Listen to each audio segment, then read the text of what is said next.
Selamun Aleyküm ve Rahmetullahi ve Berekatuhu. Bir Müslüman doğanını soraktırlı.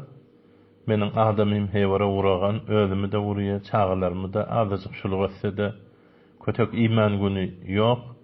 Onun için çağalı öz atasından gatı korkuya, şunun barasında aysanız ziptir, Müslüman doğan. Zenananı vurmak, çağanı vurmak bir musbet eserleri yok onun. Doğru şeriatta fadribuhun zenananı vurmaklığa icazete beren yer var. Bu yöne qatı dälin taýagayar o bir mecbur bolsaň fa'izuhunna vahjuruhunna fil malaja.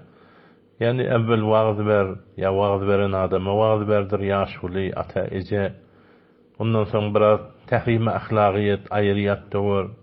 Bir bolmasa maskara boluşyp bereňden öýüň içinde bir tap turkat bir siýasatyny bildir. Zarben gayri mubarrah diýdi, o da beter bir yerini ýar edip döwme. Şöjür edip biraz iktidaryny bildir diýe.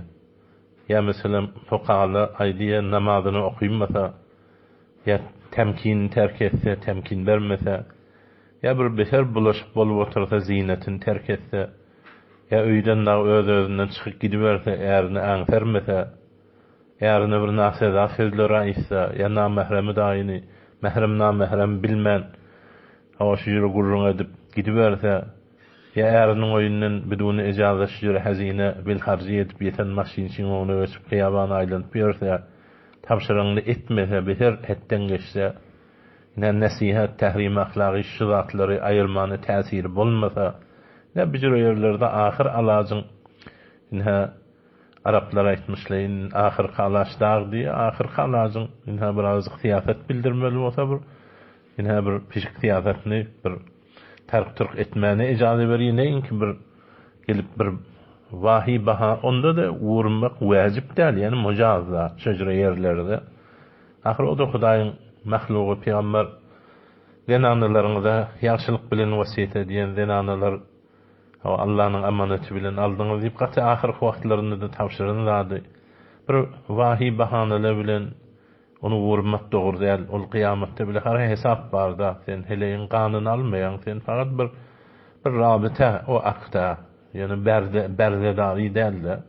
Ya ondan soň ol bir menfi täsirli goýýar.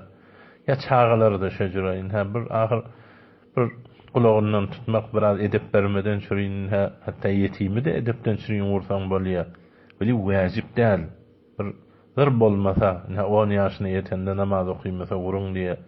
Onu enki günde vurup ýenjip öjür ogday edip, eğer diýen erkek diýen öýüň bir mudiri, öýüň heýsiýetini saklamaly, günde kıyıklık turup, bir salymjy terbiýet bermeli, öjür edip kıyıklık turup bermeliler, bir salymjy terbiýet bermeli, aram, muhtedil insanlar jamağa täbil berjek bolmaly. Şolaryň hemme ahir erkegiň mudiriýetiniň eline öý bir hadiýan däl, mesken diýe Kur'anda min buyutikum sekene.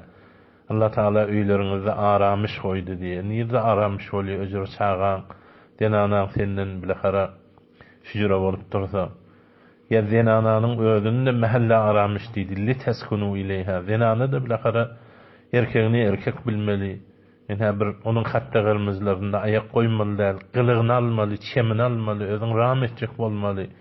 Ne bir betnamilerden özüň saklajak bolsaň, şahsiýetiň mahfuz boljak bolsa, öýde senin öýlerin, şerlerin, ataň, ýeň, bilahara iki hanawadan pek familleri, öý şerleri aramışda boljak bolsa, çağılaş ýürek o jama geljek bolsa, salymja ruhiýe bilen sen bilahara äriň gylygyny almaly. İki tarapda birini ýerini mulahiz etmeli, öz hukuky zewjiýete raýat etse inşallah uruş dawa bolmaz.